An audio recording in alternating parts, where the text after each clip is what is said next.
La NBA se ve envuelta en un escándalo. Una red de apuestas ilegales pone al descubierto el vínculo entre la liga de baloncesto más importante del mundo y la mafia italiana.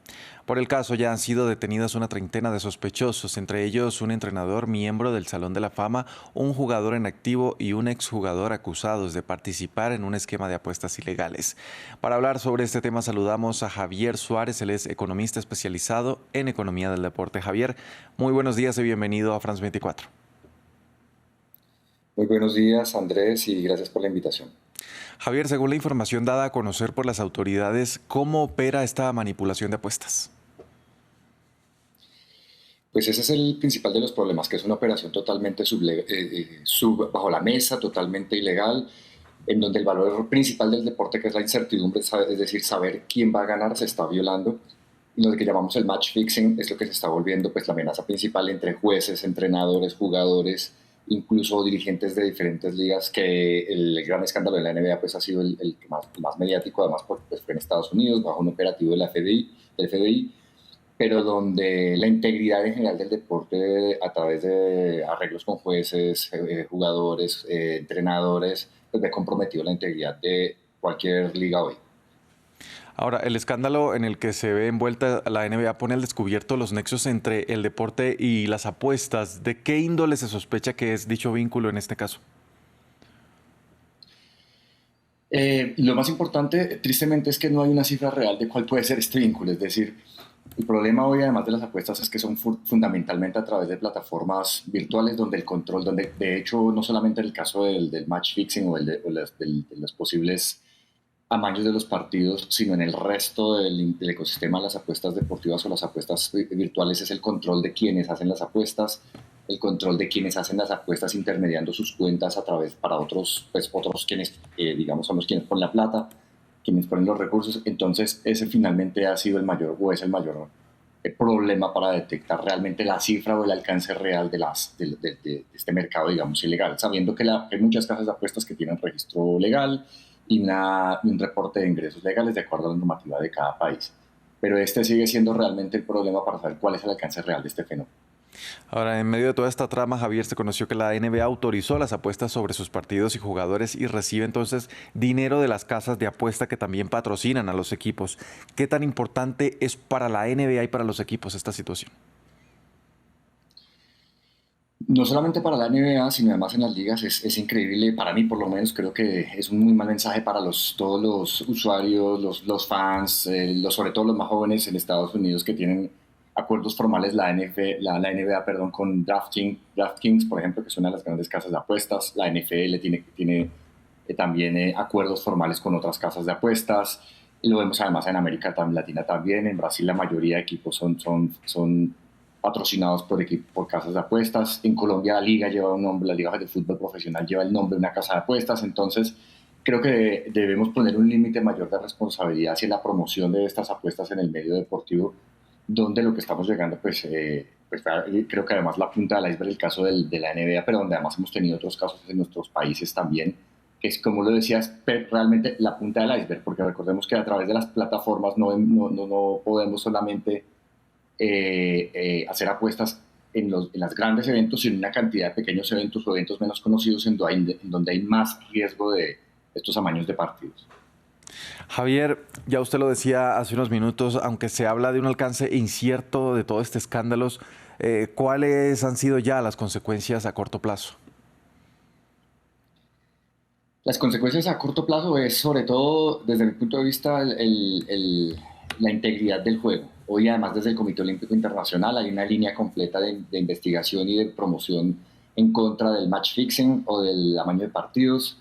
Es que los resultados entren en duda, lo vemos además en todas las ligas o en muchas ligas además, no solamente en Colombia o en nuestros países en América Latina y en Estados Unidos ahora con el escándalo NBA, sino que el resultado deportivo queda en duda en deportes como en boxeo, donde hay grandes apuestas, donde siempre ha habido un dejo, digamos, de inconformidad muchas veces con los resultados de los jueces. Hoy han habido discusiones mucho más grandes precisamente por las apuestas, este tipo de apuestas ilegales que además, valga la redundancia, no son todas ilegales. Es decir, son ilegales en la forma en que se hacen porque está prohibido en la mayoría de países que uno invierta o que cualquier actor del deporte invierta sobre resultados en los cuales puede tener injerencia, pero en el resto del ecosistema sigue habiendo pues una libertad para apostar en estos juegos, y al final es la integridad del juego la que sufre. De fondo, los que sufren son sobre todo para mí, pues los países como los nuestros, digamos, como en América Latina, donde la reglamentación es todavía muy fría, digamos, todavía nos falta mucha reglamentación para el control específico de las apuestas ilegales. Hablemos de los implicados, Javier. Por ejemplo, ¿qué papel tendrían las familias de la mafia en Nueva York, en específico la conocida como la Cosa Nostra? Pues este es un fenómeno en Estados Unidos precisamente que ya veíamos o que ya se veía, digamos, en las apuestas legales o en las apuestas físicas, por decirlo así más bien. Se ha vuelto una herramienta además de lavado de dinero muy sencillo, sobre todo, reitero, a través de las apuestas en línea, en donde a través de cuentas de testaferros y a donde detrás hay un mercado cripto además mucho más fuerte y cuentas que trasladan recursos de criptomonedas a estas cuentas testaferro para invertir además en un mercado en Estados Unidos de billones de dólares, en donde las mafias han vuelto pues uno de los esquemas favoritos para el lavado de dinero. Ahora, en medio de este caso, Javier, ¿qué retos se representan o se presentan más bien en materia de regulación? Pues el mayor reto, primero es, por lo menos en las apuestas virtuales, es corroborar el perfil y corroborar la identidad de quienes están haciendo las apuestas. Incluso para los menores de edad. Es muy fácil que un menor de edad pueda abrir una cuenta simplemente con algunos datos y que sean de un mayor de edad amigo, o incluso el papá que le suelta simplemente la cuenta, una tarjeta pensando que va a hacer otra cosa, cuando debería no haber un mayor control biométrico en el caso de las cuentas que abrimos, también cuidando precisamente la salud mental de los menores de edad. Deberíamos o creemos también con un control mucho mayor en el caso no solamente de las apuestas en temas tributarios, sino además del reporte de sus ingresos, de un reporte real de lavado de activos. En el caso, además, específicamente del mundo del deporte, en varios países se está pensando o están pensando de empezar unas unidades de integridad deportiva que permitan una detección más rápida dentro del medio deportivo, los órganos de control, pues la policía y la fiscalía de estas acciones desde que se empiecen a presentar los primeros indicios de posibles amaños de partidos. Ahora que hablamos de regulación, Javier, ¿cómo estamos en América Latina frente a este tema? Estamos todavía muy crudos, digamos. Tenemos todavía mucho que avanzar. Realmente nos hemos centrado en controlar, dar licencias y promover las buenas prácticas, entre comillas, de las apuestas deportivas o las apuestas, sobre todo virtuales, en un mercado que ha crecido, en el caso de Colombia, que ha crecido alrededor de un 60%. Entonces nos hemos centrado realmente en el control de los recursos y en el control de los reportes financieros para el pago de impuestos de estas plataformas. Poco nos hemos centrado en el control a la ludopatía, en el control de los excesos, digamos, posibles para los usuarios de estas plataformas, y realmente muy pocos avances, o me atrevo a decir que en América prácticamente ninguno, sobre los debates del match fixing y del amaño de partidos, teniendo en cuenta que ya es un crimen o es un delito en la mayoría de países, pero una ruta específica para detectarlo y sobre todo prevenirlo, porque lo más importante en este caso además es la prevención. Una vez, el caso de la NBA o el caso de varias ligas en América Latina, una vez sucedidos estos casos, pues ponen en juego la reputación de todos los equipos, de todas las ligas y en general del deporte como tal en cada país.